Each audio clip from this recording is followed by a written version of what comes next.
Greetings, everyone, and welcome to the 296th edition of Cinema Effect, the podcast where we review and talk about a different movie every single Monday. And this week, that movie is Harry Potter and the Deathly Hallows Part 1, which opened in the US on November 19th, 2010. It was directed by David Yates once again. It's a fantasy adventure film, and the synopsis says, Harry Potter is tasked with the dangerous and seemingly impossible task of locating and destroying Voldemort's remaining Horcruxes. Harry must rely on Ron and Hermione more than ever, but dark forces threaten to tear them apart. Yeah, and just, people being a bit bitchy, tearing them apart as well. That's another factor. Fitzy, Deathly Hallows Part 1. We've made it here. What did you think of this film on a revisit? I don't know. I've always liked it, and it seems like I've liked it more than other people do. But I didn't really hit as much this time. But I still appreciate everything that's different about it. I really like the movie though. It's good. Did you? I feel like you were on the path to saying you were underwhelmed by it. No, he dropped No, I the wasn't like on it. underwhelmed. I just that's been now since last time. I've kept the like on now, but yeah, I just didn't enjoy it as much as I did last time. But I do like everything that's different about the film. Yeah, this has been one of my favorites in the franchise for a while now, and it kind of stays there. I think realistically, it might be like the better movie, compared to Half-Blood. But I think I still prefer Half-Blood Prince just because of everything else it offers. Whereas just purely like from a filmmaking point of view, I think this film is exceptional. I think it's really the best of the lot. I think it's just the most perfect of pacing, kind of put to screen. I think it's incredible kind of achievements in camera throughout it. I love the character work so much. So much happens with each of these characters throughout this film alone. It's really I don't know. I think it's a real joy to watch. Like their tribulations together in this one. I don't know, man. I think it does a great job of just showcasing England. It's stunning, all the places they go, and every the fact that Godric Hollow is just a completely made up set really just makes me sad because I just really wish I could go there. I'm sure there's probably a town that looks like that, but that specific place I would really like to go to. I don't know. There's just I just love everything about this movie. I think it has the best scene in the franchise.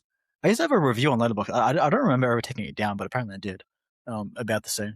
But yeah, no, I love it. Yeah, Dude, you think this is better than the Half-Blood Prince? I don't know. I think it's better. I think it may. Maybe not better. Maybe not better. I think it's better written than Half-Blood Prince. Maybe.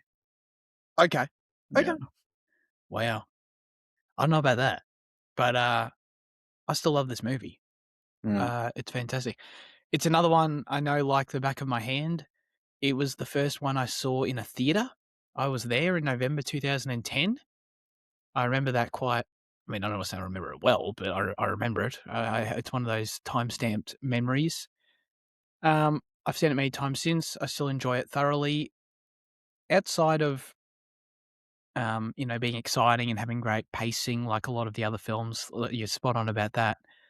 It stands out for a lot of the distinct. I think this is what Finzi was talking about too. It has a lot of distinct feeling sequences that we only get in this movie by virtue of the fact that the story is set entirely away from Hogwarts for the first time, and I like that a lot.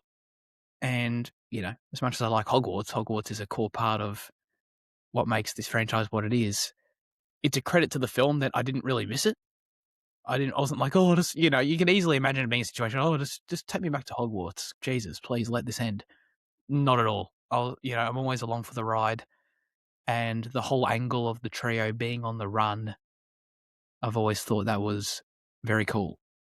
Very cool. And what they do with it is fun. And there's a ton of really great action scenes and just seeing the characters in different environments than you used to. And yeah, absolutely.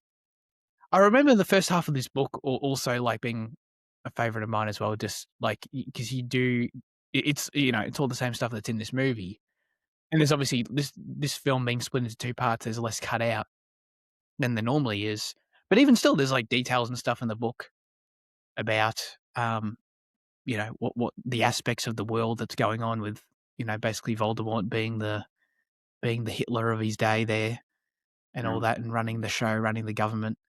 And I don't know, I always think that stuff's really cool. And the film kind of has details like that, which, not to get like way too far ahead of myself, but like one of the aspects of in the book, I think, is that like any character who says Voldemort is immediately like they track them, right? That's a thing, Jaden. I'm not making this up. It was a thing that existed in the Ministry back in the early days, but I think it must be gone because of how freely they say it.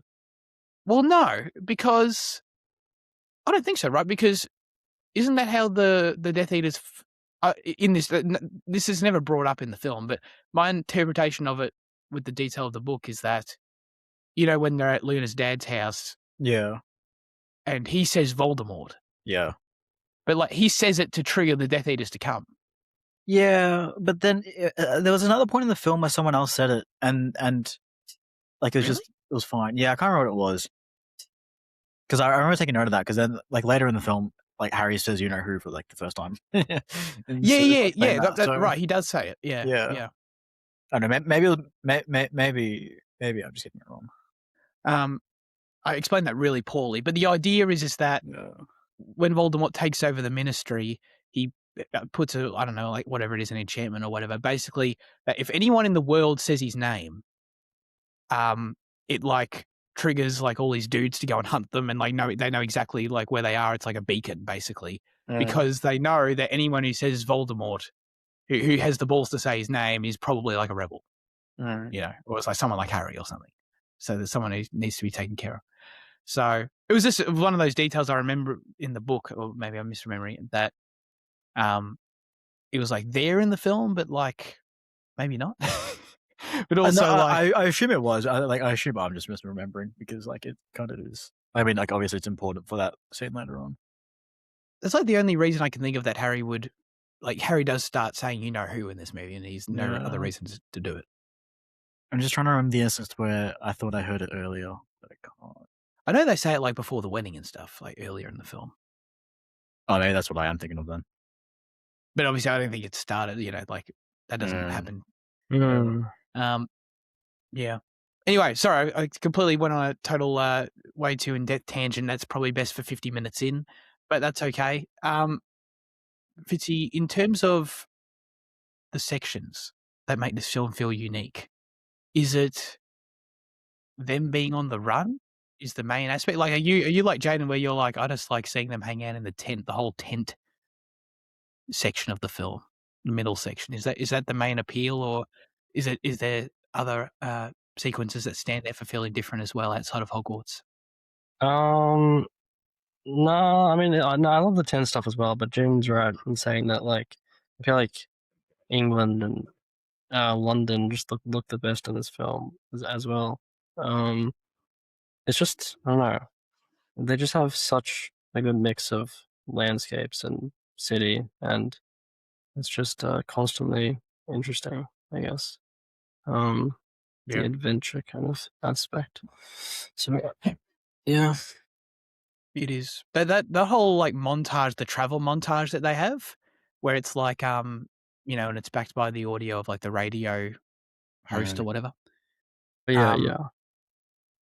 But it's like, dude, like every shot in that is like here's Harry, Ron, and Hermione walking at this beautiful pier, and then here they are in this like staying at this incredible camp, like lakeside area. And it's just like almost like scenic, like tourism ad shit.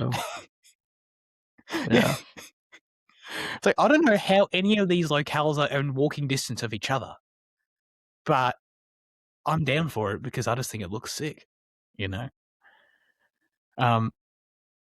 Seeing them out there in the woods and all that is cool. And then obviously that's like, I don't know, I just like the whole on the run vibe of the film. that you get right away, even from the poster. You know, just like these characters just running in the woods. You know, and that's obviously taken from the later scene with the snatchers. But I don't know. I just think it's I enjoy all the time away from Hogwarts and everything that comes with that. Am I doing justice to the actual landscape aspect of England that you're talking about, Jaden? Because I feel like I'm not. I don't know, like just every scene is like so many of the scenes are just so beautiful, man. I don't know. Yeah, It's it is. yeah, I don't know. You get like the Highlands and like the rolling fields and shit, and like these Yeah. like stony cliffs and shit. I don't know. There's just so much. Yeah, no, there's that one place I Actually, stayed. It's like you know on top of that the best way crazy cliff. the best way to kind of put it is that in year 10, year 11 maybe, I think we had one of our projects was to edit a film and like make a trailer for a film like in a different style. And one of our friends, he took Deathly Hallows Part 1 and he made it like a road trip comedy, like as like a trailer.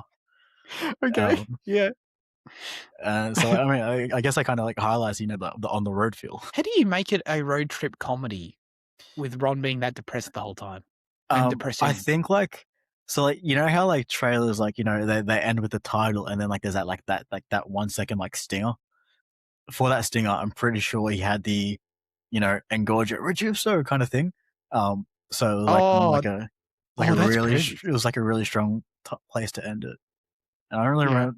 And a lot of it comes with like the music, like he, you know, he chose like a whimsical soundtrack and like a voiceover and shit. Yeah, and I feel like you can nitpick, like, obviously all the actual traveling, and then you can I feel like you can take, like, little snippets where they are, Yeah. like, someone smiles or someone, like The just haircut, little earnest moments. Yeah. the dance. Yeah. I don't know, like Hermione beating Ron, maybe like after it's like, you know, like those. There's like little bits, yeah. Yeah, So, you can take. Yeah. That does make sense. But it is funny considering like the tone of that section of the film itself is like not that at all. It's very, but that's what makes the contrast funny. That was the project, you know. Yeah, absolutely. But no, that whole section of the film, which is like, I guess it's like mostly the second act, I guess, but also kind of it bleeds further. Yeah. Yeah, it's kind of a downer. It's like, man, these characters have got no idea what they're doing. They got no direction. Literally just like wandering around. But I think it's to the point of what you guys were saying earlier, where it's like, I don't know, like the character dynamics are just basically carry that whole section. Because if you think about it, like in terms of events for that whole part, it's just like they know nothing, they do very little, and they don't really achieve much outside of like very slowly, like piece by piece, getting sort of plot information from little tidbits. And like some of it's literally down to like, oh, Hermione has had this book for 6 months and she like finally just like realized something in it. And like that advances the plot, which sounds kind of silly, but yeah, I don't know. It works to what you were saying, where it's just like you're just in on the character drama, I guess. Yeah, that's something I felt a lot this time was like the actual passage of time and how it's presented. Because like I never really paid attention to it too much, but like, you know, like you meant like, you know, the story's meant to take place across like under 4 odd months, or maybe 3. You know, from the end of October to like just after Christmas, I guess. Oh, maybe only 2. Wait, are you talking about that? Well, I mean, the film starts in July or June, like it always does. Or are you talking about? Yeah, but I think hold on, why isn't why do I think oh, okay, no, you're right. It's July 31st, not October 31st. Isn't it? Yeah, Harry's Yeah, birthday. yeah. Yeah. Well, yeah, 5 months then, even of the year.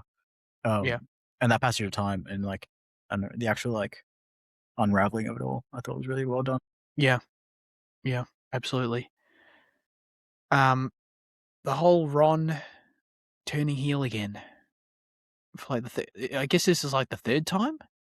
Goblet of Fire, Half-Blood Prince. I mean, he doesn't really turn heel in Half-Blood Prince. Yeah, no, you're right. You're right. Yeah. Let's say that he falls out though. Let's say Ron falls out for the 3rd time. I mean, falls out with Hermione, but not with Harry in Half-Blood Prince. That is. Yeah. You know But what I mean. this is very much, just like Frodo in the ring of it. It corrupted him, and then he took it off, and it was better. Yeah, absolutely. Yeah. He wanted to come back as soon as he left. He said. Yeah. Yeah. No, I think that part of the film's actually pretty decent, to be honest. I think Rupert Grint sort of just makes it work. I think Yeah. that's the biggest thing, where it's like it doesn't feel annoying, and like you said, it is just the corrupt aspect of it, and it's obviously like the Locket making him feel really shit and negative, and then say those things, but like those things are also true. They're just obviously hyper exaggerated by the Locket. Mm. So yeah, I don't know. All the drama makes perfect sense. I thought Rupert Grint's really good in those scenes. Like sort of when it's building up to him actually leaving. And him being injured as well is another factor.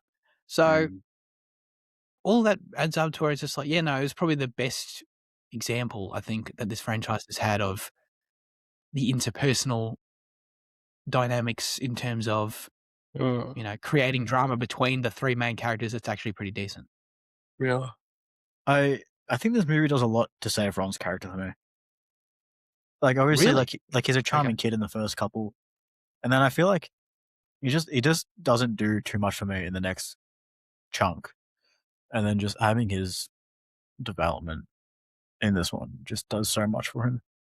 Is it the fact that, like, in terms of then when he comes back, is it like, what does it sort of reveal It's not even about about him to what you? it's not that it reveals something. It's just the way that the character functions. I think is probably like the best version of the book, because he's a lot more likable in the books than he is in the movie, I think. So I Okay. think this just does a lot to revive the character a bit. Not that it Yeah. was ever off. It's just that I think he just loses me a fair bit in the middle period. Like, by the time he comes back in this one, do you feel like more invested in the film version of him than really like ever before? Is that fair From to the say? start of this one, I do. Oh, okay. So yeah. Okay. Yeah. Okay.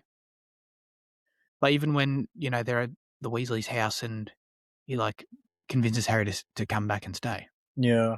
There's just Which like is completely right about, by the way. there's a maturity and a thinking about him in this that he doesn't display in the other ones that he has in the books.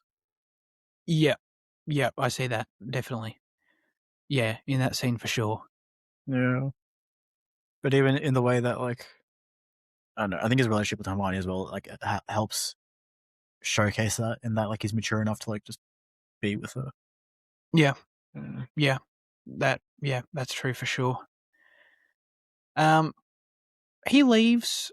I mean, we're just going completely out of order, but that's fine. He leaves, and I think, correct me if I'm wrong, guys, I think the most notable aspect of when he leaves and then the section of the film that follows, is Nagini. Sorry, that was a poor aspect of it. That was a poor joke attempt to say that the Nick Cave scene doesn't matter. But I mean, plot wise, you're right. I mean, like, I guess, no, I guess. I just thought that's what you were trying to say. Yeah. No, I guess I don't know. My real question about that scene, though, about Godric's Hollow, is that why is Nagini there? Is she like on post, thinking like Harry might turn up? Okay, because I think because in the book it's a bit different, where like I think Batilda is like an inferi, like she's actually like dead and like brought back to life, and Nagini's just there, and not that like Nagini transforms into her. Oh yeah. Okay, Yeah. I vaguely remember that. Yeah. But, like, I'm not sure of the time frame on it, but like, because Rita obviously probably interviews her while she's alive, or maybe Rita's in cahoots with Voldemort and like gets like, I don't know, tortured information or some shit like that. I don't know. Yeah, and I guess like outside of it, I mean, Harry doesn't even really register Godric's Hollow in terms of like he only realizes when he's there. Oh, my parents might be buried here. Like, you think Nagini is there as Bathilda, like, for thinking that Harry's going to go to her for information, which they do, obviously. Yeah. So that was the trap that was sprung. I've never, I don't know. I don't dislike it, but Godric's Hollow is never my favorite sequence in this film. I don't know. I just kind of like it's brief enough, like, but I don't know. I just don't. I don't really care for the horror sort of like aspect of the Nagini scene. I don't know. Do you think it's really strong or like, I don't know. I feel like Lynch speak because I feel like he hasn't said anything in a while. What'd you say? He wants your I opinion on barely the heard what he Nagini said. scene. Uh, uh, I was just saying I want to hear it. Yeah. Well, I feel like this scene has a lot of. I disagree with Jade in saying that this film is like generally, or like in any sense, like objectively stronger than Half-Blood Prince, because I think this film has more kind of weak points. But it has, I don't know, it has a lot of flaws, I think, and some scenes are just kind of whatever, or they're not gonna elicit they don't elicit much reaction, I guess. But then the strong scenes are just so good, and the general kind of premise of the film is so good that it kind of overrides that. I mean, Okay, I yeah. guess I guess so. I guess I kind of agree with you on the Gandhi. It's not like that impressive. Um, but I think Godric's Hollow, even though when we're there and it doesn't feel like anything special, it does add to the kind of just landscape hopping of the film. So I do Yeah. appreciate it It's for like another deepening destination. that, I guess. I think it's really It's one of strong my for Harry as a character. Do you guys just not feel that? You mean? I mean, not. I guess not, because like I know he goes to his parents' grave and stuff. But like, what else is there? I don't know. It's a coming home of for him. I just feel like it's emotionally charged. Yeah, like I don't know. It just is. Yeah, it doesn't really do doesn't that for register. me. No, okay. No, I Mm, get what you mean. Like, it probably should. yeah, I'm just more in tune with my emotions, my soft side. Yeah, I don't know. Maybe it's because I'm so put off by I know the fucking snake scene's coming. Nagini. Yeah, yeah. No, I think I even I think like the body horror as she melts, and I just think like the kind of overall tension in that scene is like done well enough that like I do like it. I don't know, I don't really understand Yeah, feeling it's lackluster. yeah, yeah. To be fair, like I don't think it's. I think the scene's solid. It's more just like I think this movie's really excellent in so many regards, and it just kind of like the quality dips a bit for me. That's all, a little bit. Sure. Like in any other movie, I'd think it was pretty good. Yeah, I don't know. I mean, I assume, Jane, when you're talking about best scene in the franchise, that you are talking about the Hermione Harry dance scene. Yeah, it's incredible. Nothing more to be said. I mean, we this has seen so good that we've like talked about it before, like having never reviewed these films. Yeah, we have, haven't we? Yeah. I think it must have been like question of the week. It's come up like Yeah. peak scene or whatever. Yeah. I mean, I don't know. Like it's just another scene that does so much work for the characters, and just especially in the relationship between Hermione and Harry. And then I mean, Yeah. of course, the Nick Cave needle drop works for me massively. Yeah, I don't know. I think it is a truly magical scene. Like that's what my review on Letterboxd used to be about, like how like the most magical scene in the franchise has no magic in it. Like I don't know. I don't know. It's just I had to really describe it properly, but like it's just such like a pure display of friendship that it moves you. Yeah, absolutely. I don't know. It's Yeah, magical is the best way to put it. It feels super earnest. It feels super organic. yeah. It's the franchise has never and does never do anything like it again. No. I think that's another reason it stands out. It's so intimate as well. I think like in Harry reaching around her neck to take the necklace off and just like throw it aside and just have pure focus on her and just like as a friend, obviously. But she like kind of cast the problems aside, like in that one manner, recognizing that she needs to be distracted or whatever. Like it's just I don't know. It's spectacular stuff. Yeah. It feels very like you feel the depth of their relationship, but it never feels romantic, which is like a very, very careful line to tread. Yeah. And it does tread it successfully. Because it's like, the whole time it's like, and it's also very important. It never feels romantic for Ron's story as well. Obviously, like the whole you can't as an audience member feel like, oh, there actually is something between Harry and Hermione, because then that completely undermines Ron's how you meant to feel about Ron's relationship and his whole angle of things. Yeah. Because we're meant to feel how he sees things is wrong. Yeah. And imagine if we were kind of with him, that would break it. But we're not. Mm. And yeah, I don't know. It's just like it's all that, and then it's also like at the end, it kind of just fades. Like in the moment, I mean, you know what I mean? Where it's kind of just like they have their moment. Like it's like sort of a little I don't know. It's like a little fantasy sort of just like escape moment for them. Yeah. Because I'm sure the days are really terrible and long and all that. But then by the end of it, they sort of just sit back down and it's sort of like, oh, that was that.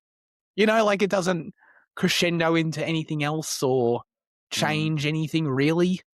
It's just sort of the moment is what it is. Very genuinely, yeah. So yeah, no, I think it's very special. Yeah. For sure. But the Nick Cave inclusion, and it throws a timeline in a spanner. It throws a spanner in the timeline, That song's from 2006, Zach. So when's the film take place? I see. It's a Last of Us situation. It Yeah, can't be the 90s, can it? Yeah. No, it's you just do the thing where it's set in a parallel universe where the song came out in the Yeah. Nick Cave's a wizard and he sent his song back in time.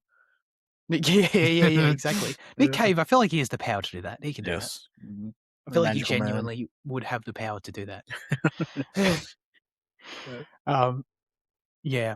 Fitzy, I think you love this scene too. Is there anything you want to add? Did we miss out on anything? Wait, is it like, is it coming from the radio? Is it in the scene? Non-digest. Oh yeah. No, you guys pretty much covered. I feel like in that scene I see like Daniel Radcliffe more than Harry almost. Like the way he kind of like smiles and like is like really happy. That feels very. It feels like I'm not watching Harry Potter anymore, but like in a good way, I guess. Sure. Yeah. And I like what you said about it fading out. And like a bit of the bitterness just like instantly returning at the end. That's very good. Very nice touch. Yeah. Because he kind of usually, I don't know, that kind of scene. Well, I mean, that's the kind of scene is usually romantic and it usually builds into like the ultimate climax of like them kissing or whatever it is, Whereas like the way it just subverts that, obviously it wouldn't suit at all, obviously. But yeah, just part of it walking that line perfectly. Speaking of the performances, I praised Rupert Grint earlier. Was there any comments on? I guess we'll say. I mean, I've got a lot of comments on like other people in this movie because there's a lot of people in this movie. But I don't know, the trio, like in terms of how everyone else holds up their end of the bargain, in the second half. I think Emma Watson's really good in this. I will say that. I think. I think in previous films, I think she probably is just a bit weaker of the trio. I don't know. Like I think I've talked about like her overacting in some of them and all that. And like I like it, it's charming and all that, but like this like feels like a real kind of dignified kind of drama performance, I think. I think she's really great. Yeah. And then I don't know, I've never had an issue with Daniel ever, so that stays on. Yeah. I agree with all that. I think my only issue with Daniel in this one is that he needs a haircut. Like which I know is relevant to the plot, so that's okay. You at least acknowledge that. Outside of that, I mean, I think for me, like he's good. I just think that like maybe I haven't got any complaints. Nothing really tops Half-Blood Prince for me with him though. Sure. And I think that's kind of an impossible thing to beat. Yeah. For me. Yeah. So like nothing really performance-wise like elevates close to that, I don't think. But yeah, no complaints. He's good for sure. Yeah, man. There's a lot of people in this movie. I'm still like, I've seen this movie so many times, but I'm still in the mode where it's like I come back to it and I'm like, wait, that's that person? I never like registered that the whole time. Mm. Reese I still Ifans have as that. fucking as an Aphelios is the one No catches me every idea. single time. 100%. Yeah. 100% caught And me then, off but guard then like too. there's a close up like of him and like you see his eyes, like there's a clip of his face later on and it's just his eyes. I'm like, oh yeah, right, that's Reese. Yeah. Yeah, I kind of doubted it for a second too. I'm like, Yeah. I didn't know he was in these movies, but there he is. I love Bill Nye as the minister Oh my God. so much. Dude. It is such a tragedy that he is in so little. He's this guy has so 2 powerful. scenes. Yeah, He leaves a mark. such a stamp. Yeah, I completely agree. Man, what an impression he makes. He's. I mean, it helps obviously to leave an impression if you're literally the opener of the movie. Like people are gonna remember that. I remember seeing in the theater. I think it was like we'd like just arrived just in time, and then like Bill Nye's face turns up, and I'm like 9 years old or whatever, and like he starts his speech, and I'm like, I could already tell. Like I already knew this was the most epic shit, and I still think it's the most epic shit. These are dark times. There is no denying, and he just fucking, oh my God, just crushes it for 30 seconds, and I'm like, can't take my eyes off the screen. It's crazy. So yeah, no, I love him too. How long? So his character's name is Scrimmager, I think. Am I butchering? yeah, something like that. I think. How long is he meant to be Minister for Magic for? Because like we kind of, so the wedding is in October, I'm pretty sure. Oh no, the wedding's in July. Really? No, wedding's in July Yeah, because yeah. it's on Harry's birthday. Yeah. Is he minister for all of 6? Because when do they get rid of Fudge? Do they drop Fudge as soon as like Voldemort's actually back? That I think that would make all the sense. I think, yeah, obviously, he's because there's no mention of any Minister for Magic in Half-Blood Prince. I don't think. So I think what it's meant to be is that Fudge gets dropped right after Voldemort comes back at the end of Order, Yeah. and then Scrimmager is probably Minister for a bit over a year then, Yeah. and we just never met him in the films until now, I guess. Yeah, that checks out. Yeah. I'm always so bummed when the wedding is disrupted and it's like the Minister for Magic is dead. I'm like, no, I love this guy. Why do you have to die? Oh man. No, he's great. I also really liked. I mean, his other scene is really great too. Where he goes and gives Yeah. the what are those called when you give the Bequeathals. Bequeathments. I don't know which one it is. Yeah, when he does that, that's a really strong scene as well. There was one other surprising UK actor who turned up, and I want to who I love, and I just want. Can you guys come on? I feel like. Can you get it? Did you get it? I mean, you must have got it. The boy guy, what's his name? That guy? Boy A Man. Yeah, you're right. Yes. Peter Mullen. I love that guy. Him and his awesome accent. He returned in the Deathly Hallows Part 1. It was awesome. I think his first line, if I recall, was like off screen. I think the camera was on Snape or Voldemort or something, and he had his first line. I'm like, oh my God, Peter Mullen, his voice. Yes. Oh, I was so excited about that. But yeah, in terms of, I guess this leads me to the fucking prologue of this. So this scene with Voldemort, it must have been the prologue of the book, right? It feels like a super prologue. Just because it's the only time you leave like the hero's perspective, I feel like it has to have been the prologue of the book. Because you don't get anything else like that in the rest of the movie. It stays firmly with Harry after that. I mean, do you want me to grab the book and have a read, or? You're more than, not really, but you're more than welcome to if you're that intrigued. I'm pretty sure it must have been. I don't know. But anyway, this prologue scene, I'm going to call it that anyway. I love it. It's always a standout scene. I mean, for obvious reasons, because it's got like all the best actors in it, and they're all just doing cool stuff. I feel like this is the first time I really got to see Rafe chew up the scenery since Goblet, to be honest. We love the fight in Order, but he doesn't really, he doesn't really get to do his whole thing in it as such. So he was doing that. He was back in full force doing that shit. Love that. Love Snape and everything. Dude, can I just say, by the way, probably a terrible time to just like segue into this like really abruptly, but the Alexander Desplat score is obviously fucking outstanding in this movie. And the track of Snape flying in to Malfoy Manor Yeah. is one of the coolest tracks ever. So good. I love it. I think So the most epic thing. sorry. Yeah. I was gonna say the Malfoy Manor scenes are like the one place I have to criticize in the movie is that they're just a bit dark. It's like Game of Thrones all over again. Yeah, it's like they finally in 2010 they got they upgraded their monitors to like the higher end stuff, so they started grading for those. Do you? I never felt that. I don't usually feel it, but like when I had the lights on, to like and I was like I had to go turn my lights off like to watch it, and like I just thought that was like Really? yeah. I mean, I won't deny they're dark. I've just never had a problem with it. I guess. Well, once he gets inside, it's not too bad.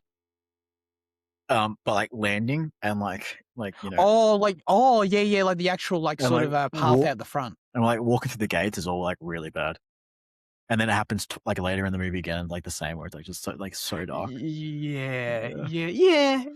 No, that's fair. It's not Game of Thrones bad, but it was I noticed it this time. Yeah, I guess so. Yeah. Yeah, I don't know. Does the opening scene tingle you, Fitzy, getting to see? Come on, we get to see goddamn Jason Isaacs and Peter Mullen and Ralph Fiennes and goddamn Alan Rickman. It's I don't know. I'm just feasting on this stuff personally. Mikado. Helena, yeah, absolutely. No, yeah, seeing Jason Isaacs kind of like, you know, be really pale and like quivering. That was brilliant. I think that made the scene, honestly. Yeah. But yeah, everyone on the room, all these great actors and actresses just being completely on edge is awesome. Yeah, I don't know. Voldemort just being, you know, full intimidation mode. It's just great stuff to overshadow, you know, the rest of the film with. Yeah, absolutely, dude. I love. I mean, this character Pius, who's like the puppet minister for magic that he puts in. Like this character is like, this character has no attention paid to him at all. I feel like there's a lot of potential there. Maybe I'm just like, I would just be super interested in seeing more on like how Voldemort took over the ministry and took over the government so effectively, and like just how he planned it all and stuff. Because I find that the idea of that very interesting. And so like I don't know, I'd love like some sort of, hey, maybe this is an example where the TV show can do that for me in fucking when they get around to this in 12 years. Sure. You know, where they have like a whole episode where it's like got Voldemort like you know, plotting, and then he has all these political figures like get involved, and like seeing the actual assassination of the minister and like how they elicit the propaganda around that and all that kind of shit. That sounds super cool. It just kind of just happens. Yeah. The TV series in 14 years' time is probably going to spend as much time as the movie did on this section of the book. You're absolutely right, but I'm just a man can dream. Okay, I think it sounds awesome. Because yeah, I mean, all that stuff just kind of happens, which is fine. But like, it is also like, wow, that could be, if delved into, that could be super interesting. I would love to see it from like another perspective. I don't know, and I think it just stands out because like this Pious guy gets named, and then it's like, oh yeah, I don't know, he's there. I just like that. I just like that shot where he gets called out, and then Nagini's like hanging in the background, like clearly just like that's the vibe of the whole scene. Is that like you were saying, Fitzy, like everyone's afraid they're gonna get fucking killed at any second. Yeah, I mean, I don't mind that. That would be cool to see like the infiltration stuff, but like Pius has just such like a perfect look for, I mean, for that scene and for like the stand-in, you know, minister as well. Yeah, stand-in absolutely. evil influenced minister. So like I didn't need to see more of him. It's just like his face is just like enough, you know. Yeah. That's an excellent point too. Yeah. Another detail that I've always I've always known this, but I guess I've never appreciated it, and I do appreciate it now, is just how the scene ends with Nagini eating the camera. It's cool. Very fun. Yeah. Never actually paid attention to it as being cool, but it is cool. It's well done. Oh, another actor we didn't mention. Dude, Domhnall Gleeson is in there with his dad. Oh yeah, I always forget that fucking father and son. That's wild. Yeah. The father and son acting duo. They get one scene before Mad Eye dies. Is that the only time they've ever shared the screen? Like, surely not. No, they have a whole scene together in that movie Cavalry. But no, I just thought it was funny. I was like, because I don't think I've ever watched the film fully realizing that they were the father and son are in this scene in this set together, and I was like intently watching, like, do they speak to each other? Do they acknowledge each other? Do they look at each other? And they just do not. They do not. If you didn't know, you just would have no idea. Because it's like the one scene at the Dursleys, and then like obviously Mad Eye dies off screen, and then that's it. Which I don't know. How do you feel about a Mad Eye off screen death? I don't mind it. It's probably just the same. It would just be the same in the book, right? You just hear, they get back and now he's dead. I'm pretty sure they'd do it the same. Because I mean, like, once again, like, it's just a weird thing to cut to. Yeah, that's true. Well, in that scene, had they cut away from Harry's perspective at all, then like maybe fine. Like, had they been cutting to like multiple incidents, but since they stay on Harry, yeah, that's just weird. They made the choice to stay on Harry and make the drama more about, like, I mean, obviously staying with him in the action, but then afterwards being like, oh, you don't know who else made it or what the status of everyone else is and their health and all that. And so, yeah, I don't think it's a bad choice. I think it just would have been a very different scene if you're right. If it was like a more like aerial dogfighty sort of scene where you're cutting back and forth between all the different perspectives, which also, when you put it like that, doesn't make any sense because like they all look like Harry, so you wouldn't be able to fucking follow anything that's happening anyway. You'd follow by the Protector, By the Protector, yeah, that's true. And that'd be pretty, like, it kind of be pretty sick, like, if it was shot like a dogfight and like it has like POV shots and shit like that. Yeah, and it's just Harry every time. No, but it's like the problem would be is that you'd forget who was with that Protector, so you still wouldn't be able to follow it very well. Yeah, no, that actually was a wise decision, I think. So yeah, rip Mad Eye for sure. I mean, I guess then there's sort of the for defining the film by these different sections. Then you sort of got after this the sort of London section of the film. Did I deliberately skip that? Dude, it lasts so long to allow for one of the twins to get in the background and like position himself. Like, it's yeah.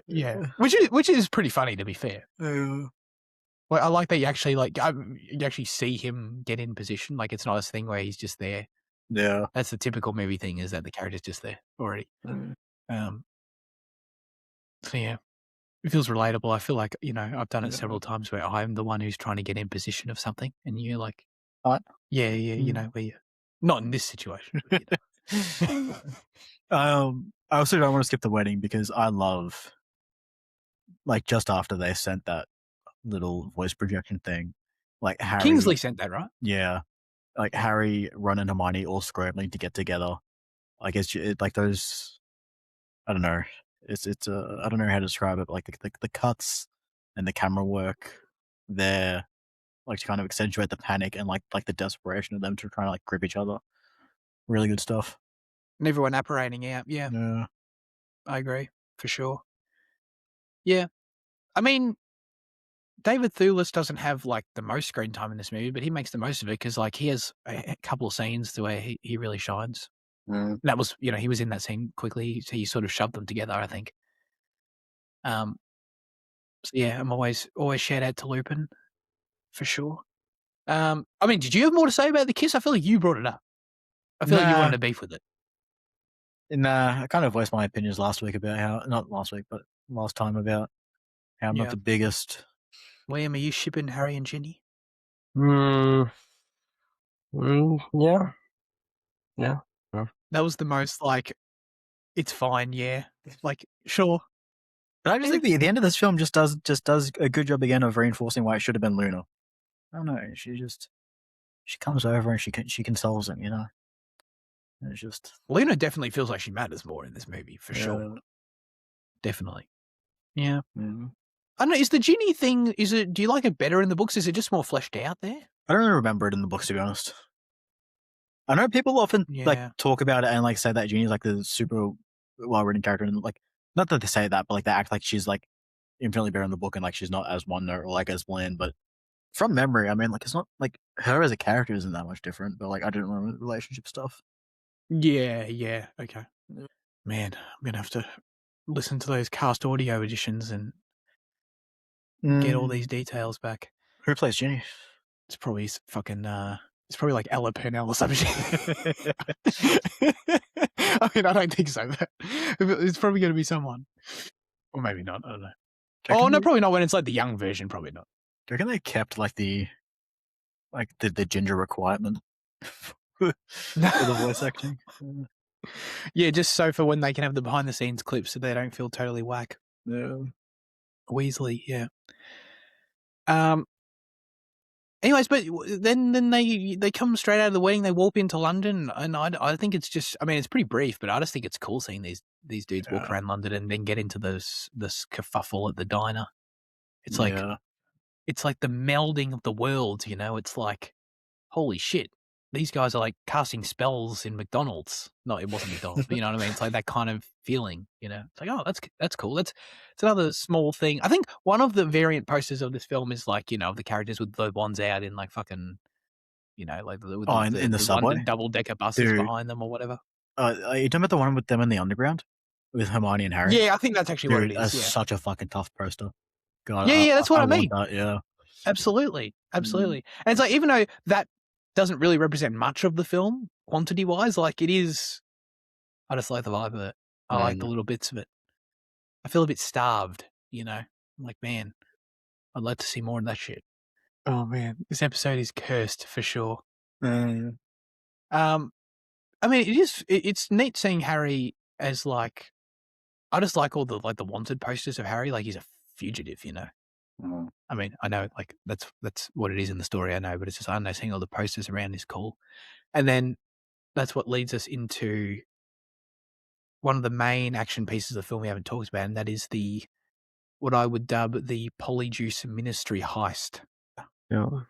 Dude, this shit is sick. I'm not gonna lie. This is my favorite action oriented scene in the film. No, yeah, it's great. It's awesome. I mean, it's also one of the few. This film doesn't have many moments of levity, I guess. There is Ron being a bit awkward later when he comes back, but apart from that, yeah, there's less. That you don't have all the other Hogwarts characters to kind of even things out. There's not much Snape or anything, or McGonagall or whatever. Yeah. But this thing is super funny in the first half, and then the second half is just really good. Action stuff. I mean, I love freaking Peter Mullen angry walking around and casting spells in the Ministry. That shit is great. But the whole scene is just epic. It's good. It's awesome. Amen. Totally agree. Mm-hmm. How does it feel, Jaden, seeing the whole 3,000 population of the Wizarding World in this one scene? It's so fucking dumb. Because I just keep on thinking about that number every scene. At the wedding, I'm like, dude, they have fucking 15% of the Wizarding population at the wedding. I'm like it's ever since I saw that, since I saw that thing about it, it just ruins so much, man. I'm like, oh my god. By the way, there's even I always think about. Not that I like thinking about these movies that much, but in Fantastic Beasts and shit, when they go to I don't know, the other countries and shit, and they go to the other governments. Yeah, they go to isn't there that whole scene in the third one where they go to there's a German rally or some shit, and it's dude, there's 2,000 people here right now in 1940. Yeah, I think it was 3,000 for England, but that is still ridiculously small. But I mean, come on, man. It's just really bad. It just made me think of that with how many people are on screen. There's a lot of people. Oh, it's dude. They all everyone works for the Ministry. End off. There is no other job. It's yeah, exactly. Yeah, you work for the ministry or you work in Diagon Alley, and that's it. No. There's nowhere else to go. Oh, But no, Hogwarts, yeah, no, yeah, exactly. Or you study teaching, you study some, I don't know, whatever law or whatever shit gets you into the ministry, or yeah, dead end. You're in Diagon Alley, like serving at the cafe or whatever. That's the minimum wage. But no, this high scene is great. You know, one thing that makes this scene really great is that, first of all, the actors who play like the people they yeah, transform dude, into, that's so Yeah. good. they are so good. Oh, that's so good, man. They nail like the like awkward and like comedic aspect of it perfectly in like Yeah. every instance. Their facial expressions. One of my favorites is just the way, like, it's so like the way I can't remember like the names of like who Harry's meant to be, but like the guy who Harry's meant to be, and the way he Rancorn. like the way he walks around, just the way he like Yeah, sort yeah, of yeah. like His he walk sort is of bobs. hilarious. Yeah. Absolutely. Oh god. And I mean, outside of their performances being comedically perfect when they're talking to each other and stuff, it helps a ton that the ADR is so good. Like, seriously, it's not jarring or awkward at all. The fact that like their voices are all dubbed post, you know? Yeah. Yeah. I feel like there's definitely that could have definitely been done worse where it's like, oh, but it's just I was actually I've never noticed it before, which is a credit to how good it is. But this time I was trying to pay attention to it to like see if I notice it's like sloppy in some moments, and it's not sloppy. It's very good. How did you feel Very well about executed. when with the opening scene with the Polyjuice then? Like the ADR there. Same? The opening scene? What scene? Yeah, where they all turn into Harry. Not opening scene, sorry, but the early scene. Where they all turn into Harry. Oh, sorry. Yeah. Were they all turn? Yeah. No, same. Did you disagree? No, I think it was good. I think Dan did a good job of inhabiting everyone. Yeah. Oh, that. I mean, that's a good point to credit. Actually, yeah. For sure. When he was playing Hermione, that was good, and like he fully went for that physically. Yeah, definitely agreed. But yeah, no, I think you're right, Fitzy. Where it's like it's the first half of the heist is just kind of funny. Them like just getting around as these different bodies, and then you get all the jokes with like Ron having his wife, and it's not you haven't got a wife, like all that stuff.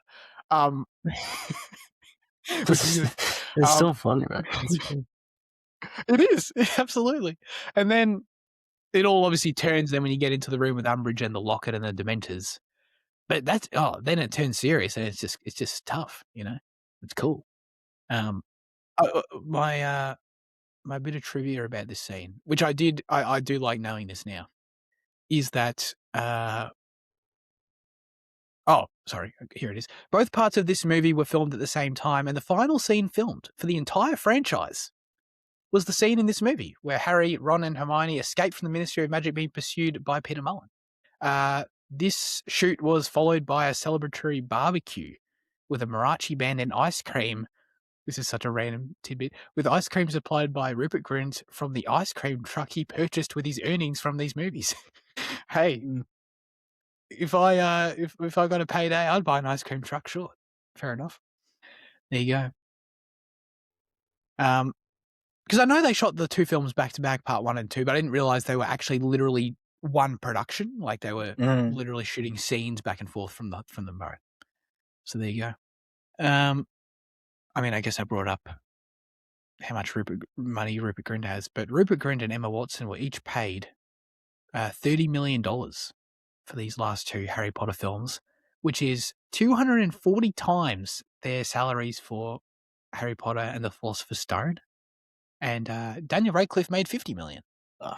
Now, yeah, absolutely. I don't know. Yeah, does I mean, I guess being the titular character gets you 20 more mil. I guess that's fair. Yeah, top billing. Yeah, sure. Yeah, have to have the star. Yeah. It's also, I mean, to be like, it's obviously an absurd amount of money, but it's also like, at this point, you can't lose these people at this point. Yeah, can you imagine he just says no to this movie? Like, what do you? Yeah. What do you do? Yeah. Yeah. Exactly. 100%. So they knew they had to pay these people. Because there was a stage where, like, I think Emma's talked about how she was thinking about leaving a bit earlier than this, like at some point. About leaving after 4? Yeah, something like that. Or leaving Yeah. 4, I think. Yeah, it was one of those. She talked about the 20th anniversary. I think, I'm not going to lie, I think she made that up to, like, as part of her bargaining power. She's like, dude, they're going to pay me 10 more mil if they think I might leave. Oh, yeah. I don't know. No, that's cool. Good for them. Now, I guess it explains why we don't see much of Rupert Grint and Emma Watson anymore, because they don't need to do anything. Yeah, I think she's like proper retired, hasn't she? After I think so, because I know she did a couple more things after, but like, yeah, it's been a minute. I think Little Women was like one of her last things, if not the last. Yeah, I think she like around that 2019, 2020 period. I think she like caught it off. But then Rupert was like really quiet, but I think he still does things every now and then. I only like. I know, and I haven't seen it yet. I'm interested in it. Like, I know he's like the main character in that M. Night Shyamalan show, The Servant. Yeah, and he was He's also in it. he was in the Snatch TV show, I think. Oh yeah. Yeah. Yeah, he was. Yeah, and he was in another big Bodied is like the rapping movie. I think it was late in that maybe. I don't know what that is, but That was 2017. That was ages ago. Oh, that was Yellow Ranger anyway. It was Callum Worthy. a decade ago. Yeah. Okay. Yeah, but no, they made their money, and good for them. That's cool. They don't really need to act anymore. Yeah. Oh no, I don't know how I got off so far, but I will going all the way back to the goddamn chase scene. I completely agree with Fitzy where Peter Mullen chasing them is great, and like the whole like slow mo end of the bit is really cool at the end. The way and I really love like the CG visualization of like when he jumps in with them, and then you get like the whole like everyone getting twisted in the what's it called in the apparition, mid apparition, I guess. That whole like struggle was just really well done. Of like crazy shit, and then fucking obviously Ron is wounded and stuff. I thought that was pretty cool CG, and then like the trees come into focus, like that was cool. Oh, the way the trees come into focus, like I think that's such a sick shot. Yeah. Because they kind of really like wide or extended or whatever you want to say, and then they kind of shrink into focus, I guess. Okay. Talk about covering this film in the weirdest order ever, but anyway, we haven't talked about the ending and all that. So we had what's his face, Reese Ifan's bloody snitching on them, and then the Death Eaters come, and then they get out of there. Now, why when they apparate out of there, why are there just snatchers standing where they were? It's where Hermione tied the scarf for Ron to find after he left. And that's the first, and like when the idea is that in the heat of the moment she just apparates there because it's what she thinks of. Yeah, and like that's why he's wearing her scarf. I think that was her scarf for sure. Okay. Yeah. Okay. So okay. So it's a place they've been before and left a trail basically. Yeah. And she just thinks to quickly go back there, and then they go back there, and it's like, oh, the snatchers were onto them there. Yeah. Yeah. Okay. All right. Okay. Yeah, because that's not really clear in the movie, but okay, that makes sense.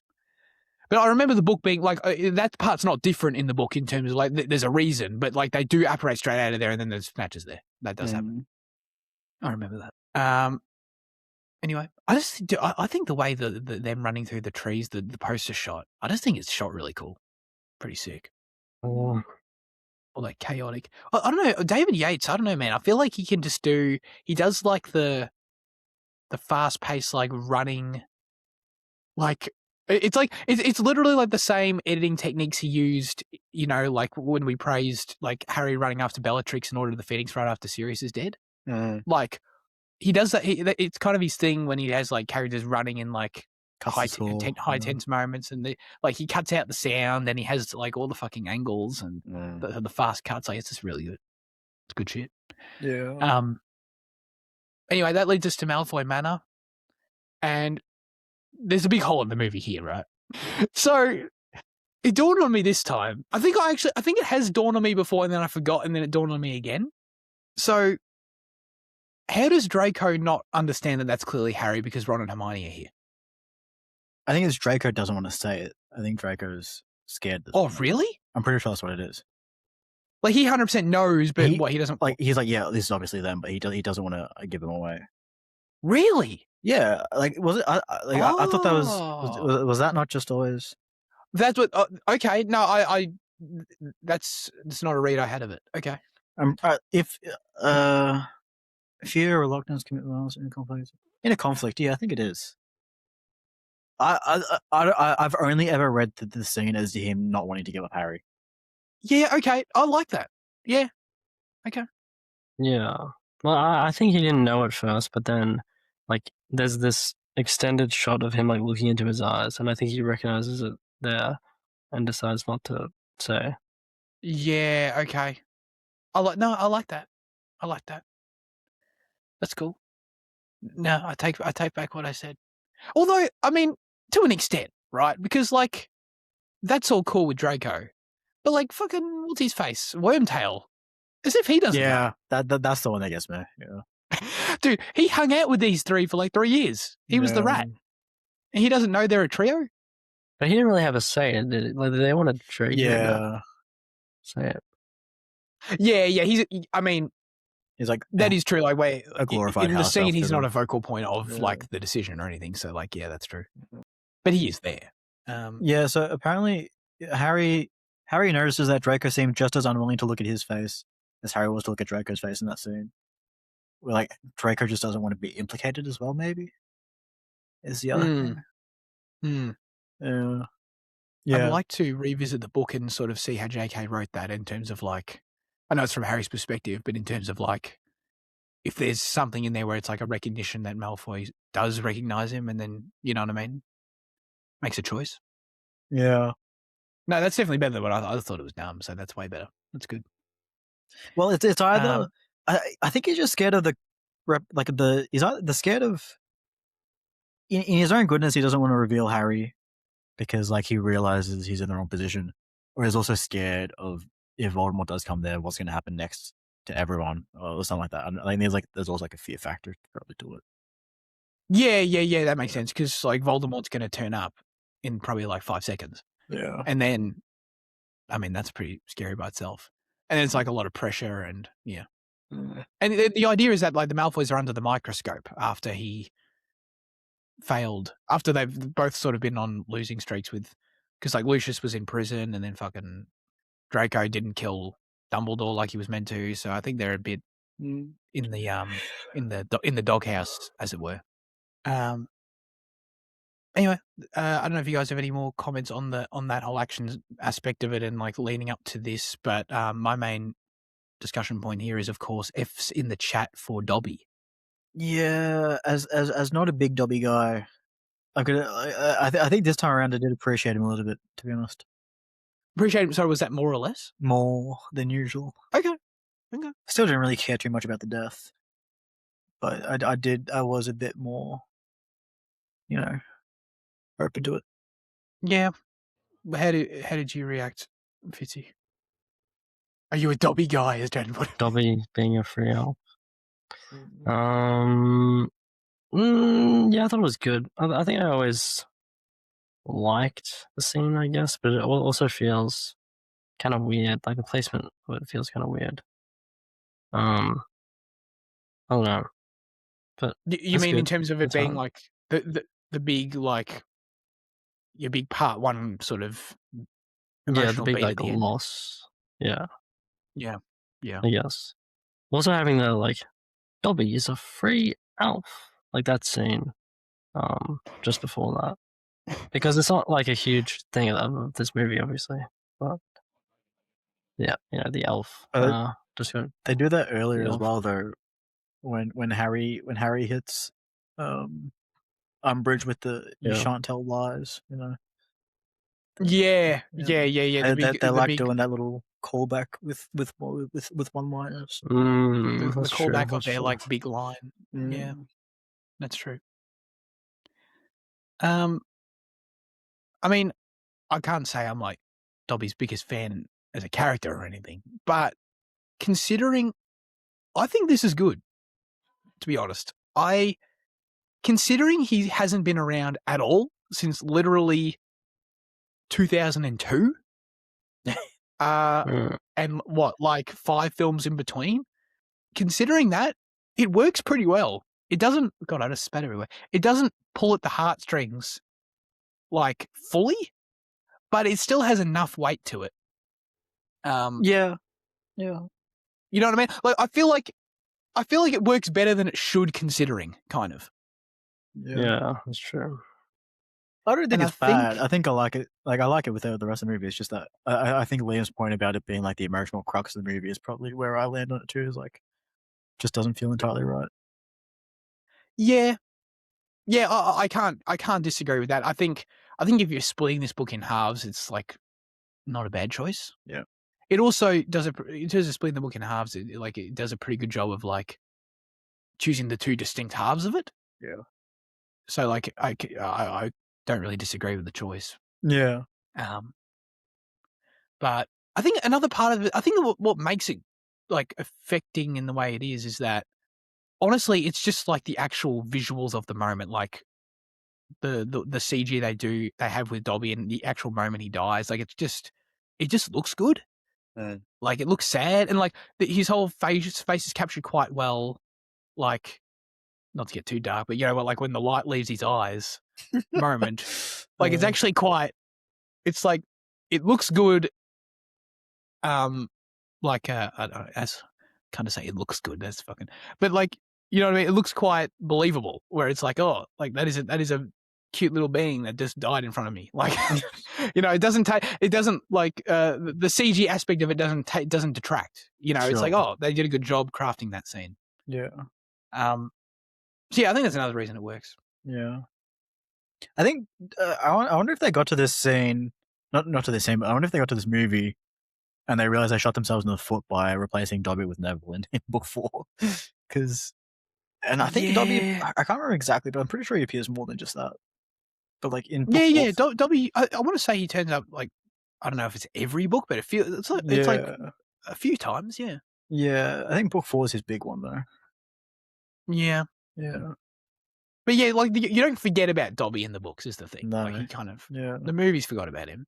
Oh. But yeah, I think my overall takeaway would be they got away with it. You know what I mean? Yeah. They were able to, something that could have fell flat, they, in the execution of it, like managed to get away with it. Yeah. So that's a success, I think. Anyways, that's basically the main ending of the film, and you then get Voldemort recovering the Elder Wand. Yeah. I guess that's another aspect. I mean, it's just a cool like scene, I guess. I mean, it's kind of standard, like, you know, have your big, like, you know, Empire Strikes Back, if you will, like aspect to the end where it's like, oh, it's cliffhangery, it's the bad guy taking power, that kind of thing. But then, you know, you get that, you hit credits, and it's like, damn, the audience only has to wait 7 months until the next movie. That's pretty good. Matrix turnaround, exactly. I mean, especially by today's standards, it's like, dude, if I watched this movie and I, you know, enjoyed it as much as I did, and it's like, oh shit, I only have to wait 7 months for the next one. Sweet, I'll take that. But yeah, anyways, I've always liked the island where Dumbledore is buried. Because yeah, you know how it's in the earlier films? I've always spotted it in the earlier films now. And I'm like, it's in the Black Lake, isn't it? Right? Like it's yeah. It pops up. It's in Prisoner of Azkaban a couple of times. Like it goes back early, and it's definitely in. I want to say it's in Order of the Phoenix as well. I could be mixing that up, but I know I've always wanted to say, oh, dude, that's the island where Dumbledore gets buried, but then I'd just be spoiling it. But yeah, I think it's cool. What else have I got for trivia? What about the animation sequence that takes up? Oh, dude! Oh, Disgusting. Please go. I feel really bad that I didn't say that. Yeah, I know. I think it's fantastic. Yeah, shocker. Yeah, I don't know. I think it's quite an inventive form of animation that you don't really see. I haven't really seen anywhere else. But then I don't know if you ever got to the part in Hogwarts Legacy where you get to play through a similar style. Did you? Whoa, no, that sounds No? cool. Yeah, there's a little bit where you get to play through a similar kind of sequence. Is it meant to resemble this? Yeah, because it's in Death's domain. I love that. Oh, that's cool. Very cool. Yeah, no, I think the story is great, and the animation is obviously stunning, and I think Emma Watson's voice narrating it is great too. Yeah. In terms of the recurring theme of this review being like this film doing things that stands out compared to the rest of the series, like throw in a fucking animated sequence, exactly, like 100%. It makes what is essentially just an exposition dump, Yeah. like really interesting and really worthwhile and like actually a highlight. Yeah. And I mean, you can save a lot of time as well by just ignoring the story. Like it's not really even that Yeah. necessary, I don't think. Yeah. Really. You just be like, oh yeah, they're 3 magical artifacts that are really strong. Yeah, dude, 100%. You could easily just have some characters jumble that shit out real quick. Yeah. So it was just really, I agree. It was just a very creative, inspired choice. I can't remember the rest of them too much, but book 7 in particular had like a lot of segments that were just like excerpts from like in-universe books, like especially from that Dumbledore tell-all.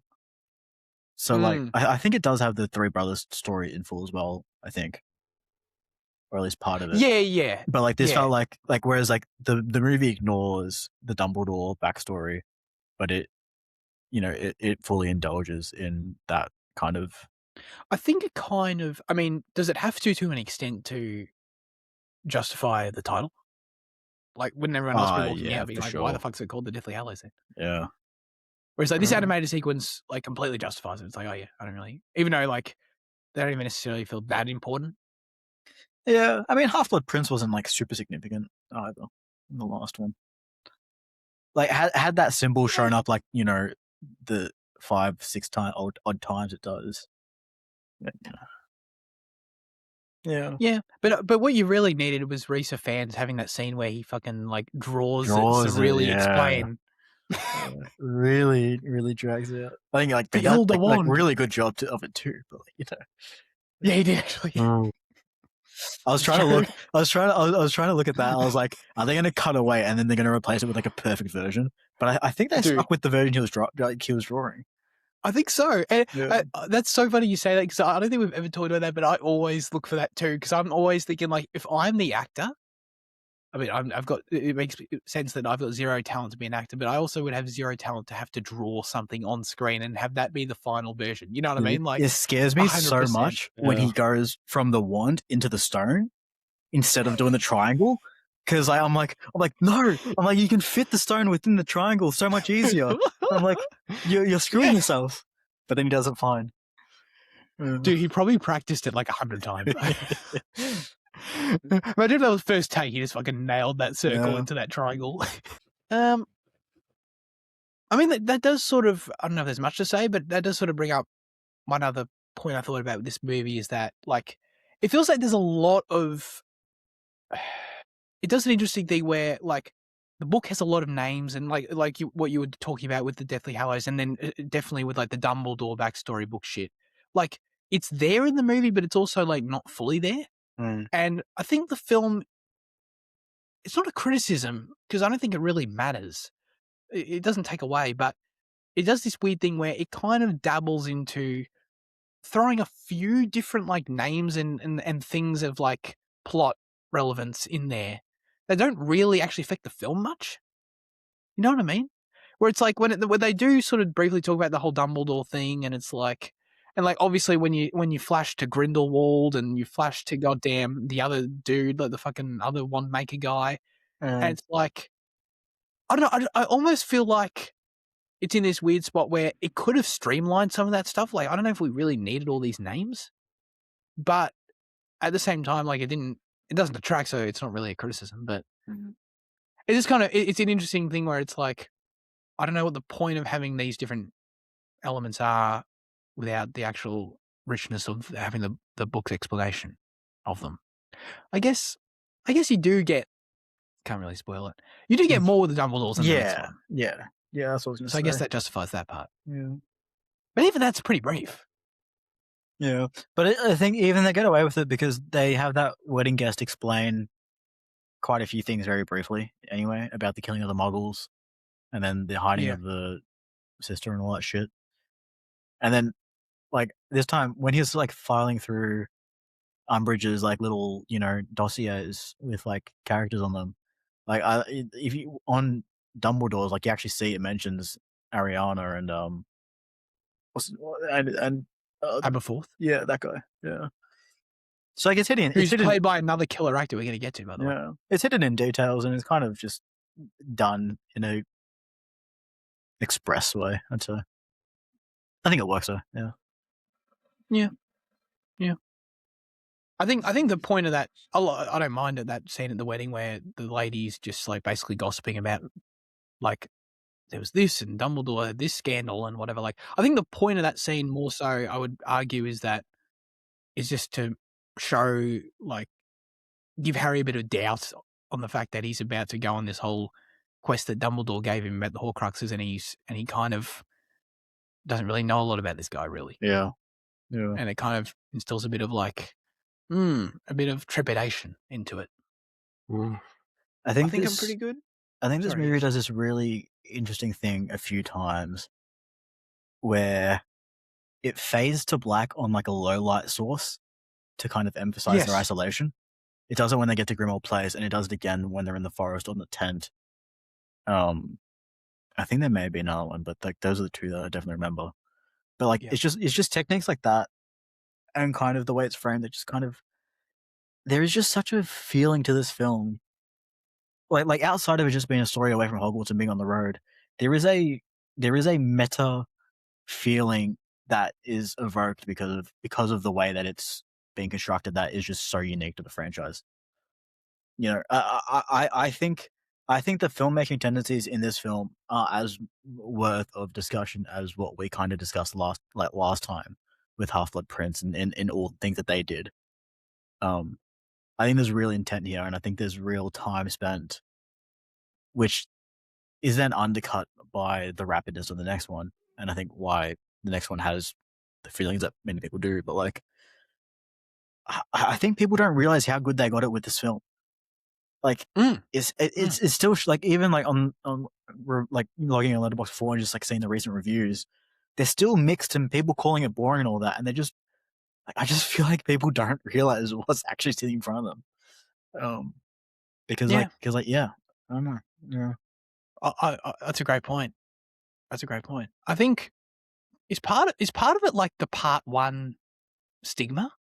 It must be, but like this has, like, is this the film that created part one stigma? I guess. I think it did. But then like it's one of, like, I'm sure there's going to be like a word for it, like a phenomena where like it creates something that it doesn't deserve to be the creator of, because like it just doesn't fall into that stereotype. Like I get it. Well, Yeah. I get pacing wise, sure, because I mean, like, especially like, let's compare it to like, I don't know, the next big YA thing, which was Hunger Games and Mockingjay. Mockingjay Part 1 and 2 very much follow the same thing, where you have this extended first Part 1 and then have this kind of rapid Part 2. Mm. And so I get why they see, like, why people see the relationship like on the surface, but like it's just wrong. But it was actually, like, in terms of not just creating the stigma, it actually created the part one, part two thing, right? Like, it created the whole split. I don't know. I don't really want to. I don't know if it deserves that. I think it did. I'll say it, because I guess maybe I'm giving them too much credit. I think it was, and obviously the commercial benefit was very obvious as well. Yeah. But I think, like, the idea might have actually genuinely came about from a story thing first, of like, because there's trivia about how David Heyman, who's one of the main producers of this whole series, was like, the original script was 500 pages long. Oof. And then, like, that's what caused them to do the part one, part two thing. Now, I wasn't there. I can't say for sure if that's genuine. But if it was, then it's like, it would be a situation where these guys made the call first out of some degree of necessity. Like, I'm sure they could have just cut shit or whatever, but like some degree of like, we think the story justifies this. And then everyone else sort of just followed suit because for a more market reason where it's like, oh, well, Harry Potter did it and Harry Potter proved that the audience will respond to, like, will go twice. So, you know what I mean? But all that is to say, I completely agree with you in terms of like, I don't feel the part 1, part 2 stink of this at all. And I think this film is awesomely paced and absolutely worthwhile of standing alone. I would not want this. I would not want to have lost what we would lose in making this one whole thing. Yeah, fuck the haters. That's what I'll say. Chadney, have you got any more diamonds to spring on me right at the end? Fitzy, bro, you can't put your hand up and then have the most bored expression and not say anything. Do you think he muted himself? I don't know. What's going on? But can he not hear us? Like, Fitzy, what are you doing? Is this a bit? He must be gone. He must be like, yeah. he must be disconnected from us, I guess. I hope that's kept in. Oh my god, I hope that is captured in the final video. Hands up. How far back is he?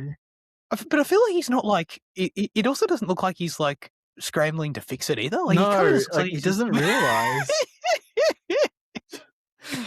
Like, if I didn't know any better, like I'd think he was just like listening to us, like he was just like normal. But like, Did his headphones die, maybe?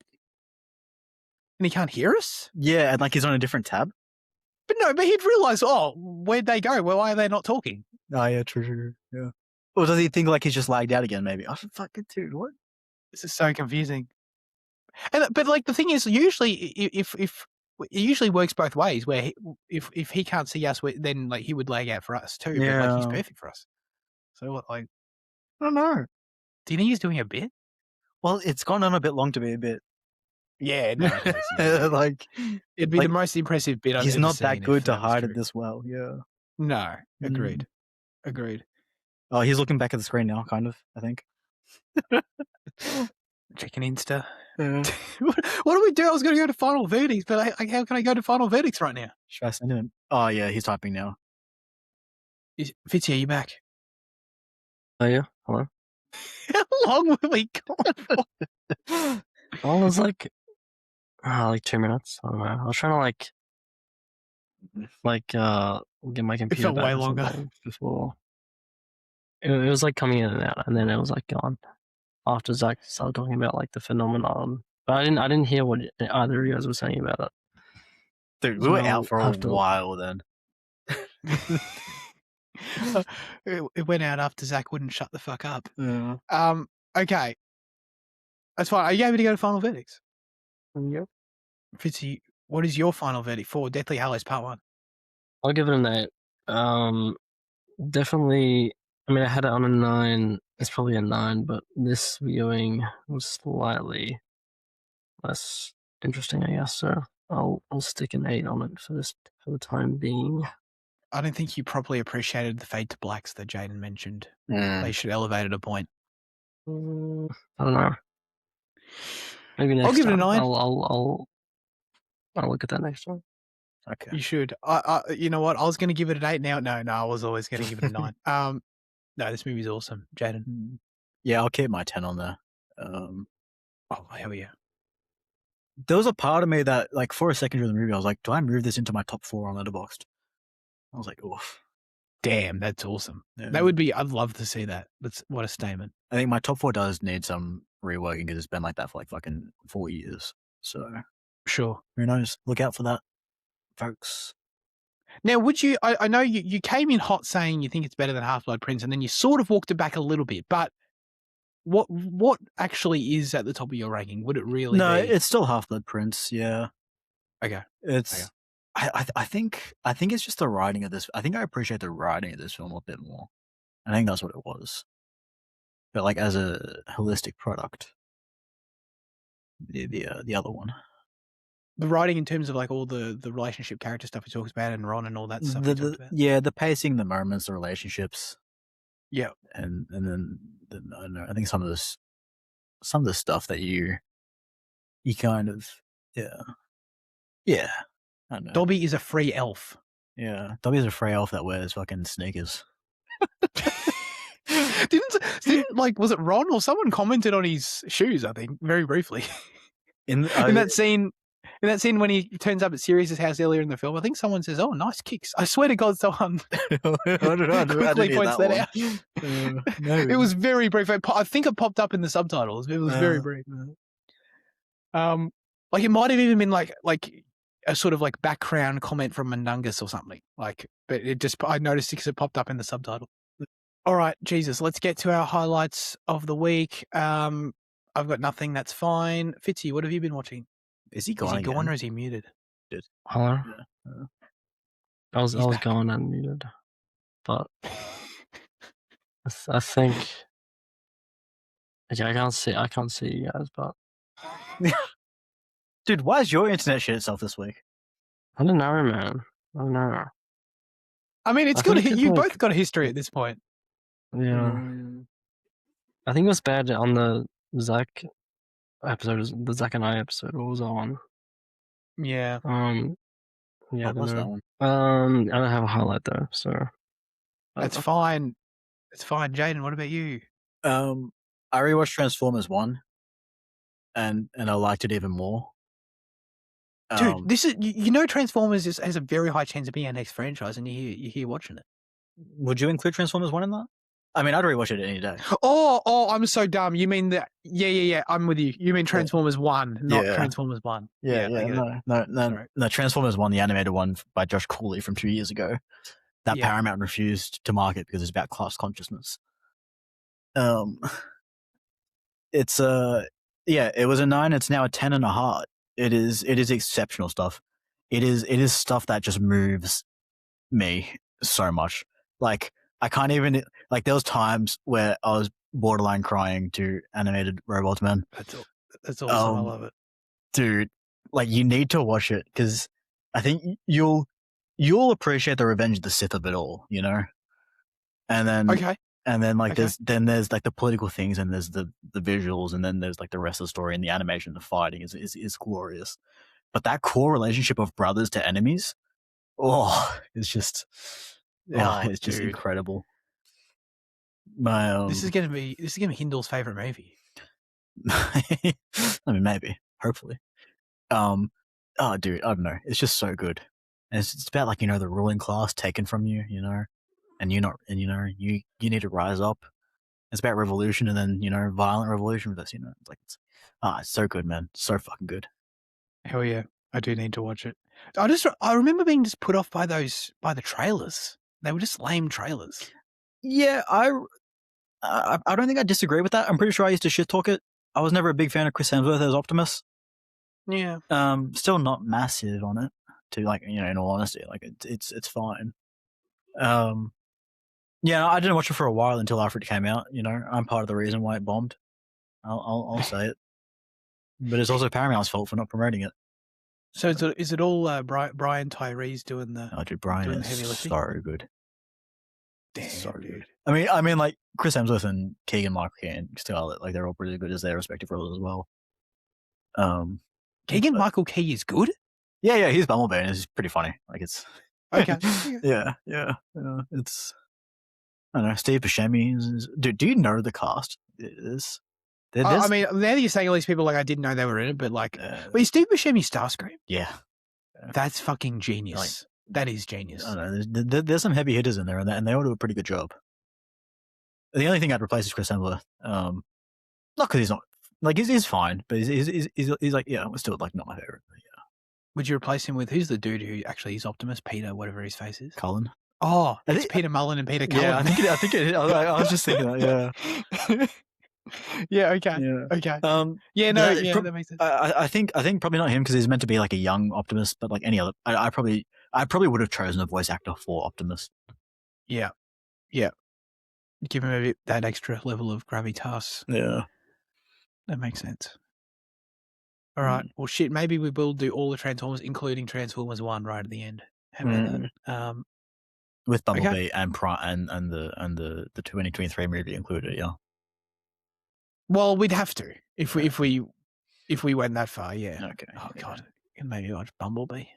Dude, I wasn't that good on Bumblebee at first, but then like it's just on TV a lot, and like I just kept on rewatching it, and like he was warmed up to it. Yeah, like yeah, it's pretty good. No, I mean, I'm not a Bumblebee hater. I don't want to come across like that. I mean, I'm mainly in it for the bays. That's what I'm in it for. Yeah, I think I'm weaning off Bay, and I'm Cooley all the way, man. I want Transformers 2. I mean, there's like no chance of Oh that. yeah, there's zero fucking chance of that happening. But then you watch the movie and you're like, oh yeah, it's because it tells you to violently kill your oppressors, and that's why Paramount, Yeah, fucking David Ellison. That's the bastard. last thing in the world he can promote. Exactly. All right. Now it's time to hand the show over to you with our question of the show. Last week we asked you, what is the most criminally underrated movie in a franchise? Criminally underrated. Dr. Luke said, Temple of Doom in the Indiana Jones franchise. I know it's like probably one of the, I mean, I was going to say one of the most contentious ones. That's not even true at this point. But in the trilogy it sort of has the reputation of being a bit, like, are you a Temple of Doom guy or not? Kind of question. But Temple of Doom has many, many defenders, many fans, for sure. Not me. I don't really like it, but I know people do. But yeah, underrated. Yeah, it's underrated. I don't rate it, so I guess it's underrated because my opinion is superior. I said that a bit too seriously. Andy Lau said, Alien Prometheus. I remembered liking it because of Michael Fassbender. See, I would have liked it too until Jaden told me that Michael Fassbender's like, a domestic abuser. So I don't really like Michael anymore. Dude, I thought you just like 2 weeks ago. We reviewed them like fucking a year and a half ago. It's changed my entire outlook on Michael. Look, dude, I was going to rewatch Steve Jobs and now I can't. Yeah, it makes it hard to watch, doesn't it? Yeah. Shit. God damn. But no, he chose Prometheus over Covenant. Yeah. I think Andy said the nail on the head, though. I think those 2 Ridley Scott Alien films are severely underrated. Yeah. I think everything Ridley does is underrated. To be yeah, I mean, like, yeah, glad it's super underrated. Oh my God, have you seen that movie? Yeah. All right. Fitzy, what is the most criminally underrated movie in a franchise? Or maybe he doesn't. Did you say 50? That sounded like 50, but it was also like, yeah. So. Oh, we're cutting out majorly. It's okay. Yes, I did say it. Yeah. I don't know. I guess. Yeah. I can't really think of anything at the moment other than Temple of Doom, which is super boring because it's also loops. And so I agree with what you said about it, but I don't know. You're one of the Temple of Doom guys. I forgot about that. Yeah, no, I just think it's a special movie. It's a really bananas film that's just I don't know. Yeah, I don't have much to say either way. But I guess that would be my answer. I'll keep thinking. Man. I mean, my definitive answer, like first thing I thought of when I said this, is that it's obviously, for me, Solo, a Star Wars story. Because goddamn, I freaking love that movie. I'm the biggest Solo defender / fanboy that I mean, I don't want to say the biggest because there's actually I'm deep enough in the fandom where I know there's a few of us out there, and there's probably some more passionate than me. But I think Solo's great. Solo is like, the best way to put it is that it's what like just pure action adventure Star Wars should be, in terms of, it's what Mandalorian and Grogu should have been, is kind of how I'd put it, in terms of like, not every, I don't need every Star, it's not like an expectation of everything needs to be mind-blowing, everything needs to change the galaxy, everything needs to whatever, like Solo doesn't do any of that. But it has a fun self-contained narrative with fun characters, cool lore, and just really, really high energy, solid action that actually, takes you on a journey with the character that's, not the most consequential thing in the world, but it actually tells a story. It's like, okay, yeah, cool. Sweet. It's like, if to me, it's like, if Star Wars And it gives you the Star Wars tingles. You know what I mean? It hits the right notes to be Star Wars. So I like Solo a lot. That's my answer. Caden, what about you? I mean, this movie for one, but but also, my answer is it's a television series. It's an entire television series, and it's The Legend of Korra, which is just I feel like you're so deliberately attacking me. so disrespected. Like, not even you, but like it's really weird. Like about a month ago, like all the Legend of Korra hate just like resurfaced on my feed, and it was just so fucking dumb. Like every complaint was just so dumb, and it was just oh, she's worse than Aang because Aang killed the Fire Lord when he was 12, and she has depression, so she's shit. You're Oh, I hate so that shit. fucking dumb. Like it's just so bad, man. And thank God, like with all the criticism, like this time around, that like I had those like so many defenders, and like every single hate tweet just dismantled, like every single like was dismantled by like someone coming back and saying, well, actually this and this and this and this and that, and it works for this and then this and that and then whatever, and but like people just refuse to accept it. Like it's just like I don't know, like it's so weird because it just doesn't feel like the fandom that should be caught up on like nostalgia bait and hanging on to this one product of Avatar. It feels like it should be the fandom that's open to the next step, but I just guess it's not, and like it's just I don't know. Like it kills me that every time people are like, "Oh, but the technology is so advanced." And I don't. It's a fucking 40-year jump. I mean, like it's the 1940s. Look at the 1900s compared to the 1940s. I mean, like, come on, man. I'm like, it's what technology does. Like your biggest pet peeve is fucking world building. My God, and it's an irrelevant pet peeve. Like it's fucking oh my God, not pet peeve. Do these people realize that it's their fault that like there's not way more Avatar content at this point? Like, yeah, I don't fucking know. Well, it's not because it's all these new gens that come in and only watch Avatar and then get fucking bored of like Legend of Korra. And like people that like criticize Korra as a character and like being like, oh, she shouldn't have been able to learn airbending because she was too angry. They spent an entire fucking season explaining why she can learn airbending and how she conquers her anger and how she like learns airbending. Like what do you mean she shouldn't be able to? When they spend the entire first season showing you her journey on how to be an airbender. I mean, like, oh my God. Oh, but the animation falls off. Yeah, because no one fucking watched it, so they had to put it on online shit, man. Like, come on, man. It's so dumb. oh man, dude, this is why it's taken so long to get this movie. And now the movie leaked. And it leaked online. Yeah. That's brutal, dude. That's brutal. Dude, I will say this to you, Jada, and I am a bit scared to say this because now I'm going to be held accountable, but I kind of also want to be held accountable, so I am going to say it. I have told myself that I'm going to make sure I finish The Legend of Korra before the movie comes out.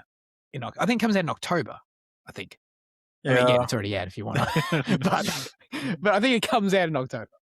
Yeah. I mean, you watched 2 seasons, didn't you? Or did you only get halfway through the second season? I didn't finish the second season. I fell off the second season. I thought season 1 was really, really good. I really liked it a lot. Yeah, I fell off second season.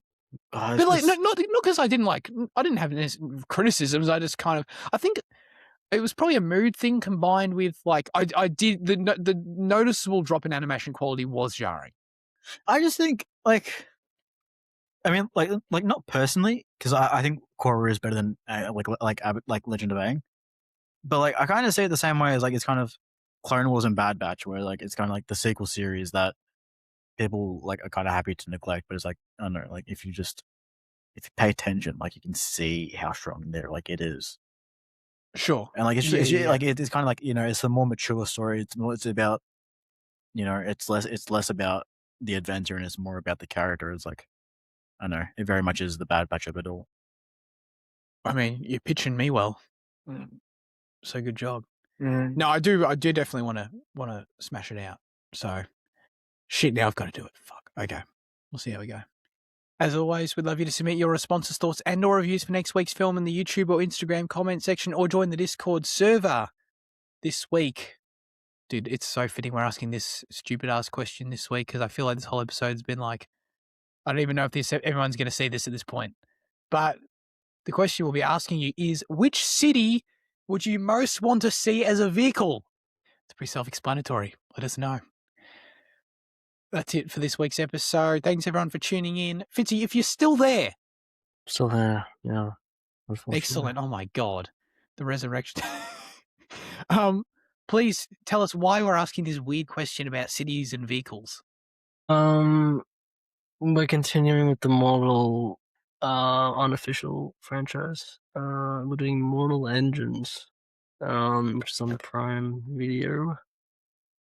So yeah, long time coming, you know. It's been in the I'm works. reasonably excited about this. Yeah, no, me too. I don't know if I added it last time, but I suggested more instruments like not even that long ago, and it was vehemently shut down. And then the week after, when I wasn't here, they talked themselves into doing it. So yeah, because I realized just how curious I was about this thing. And I'm just curious. I was like, I've got no expectations about the movie. I'm not like, open-minded and all that, but I'm just like, dude, I just really, more than anything else, just want to see functionally what is going on with these cities. How does it work? What does it look like? That's my thing. I think your imagination is going to be a lot further than what's actually the realization. Yeah, probably actually.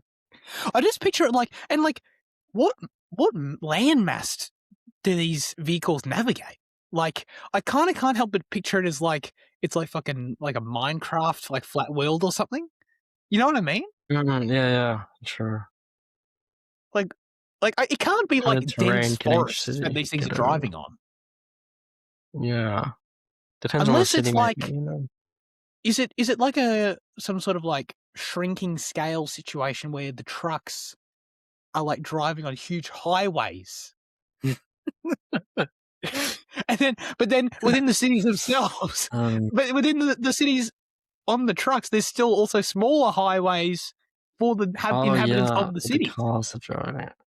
And what happens when it stops accelerating? You know, does everyone in the city like absolutely die? Yeah. Do they fucking face plant against whatever building that they're standing next to? Absolutely. That's another great question of many. Oh man, we'll find out. I appreciate Liam and Jaden for joining me as always in whatever capacity was possible via the internet. And we'll see you all next week. Have a great rest of your week and goodbye.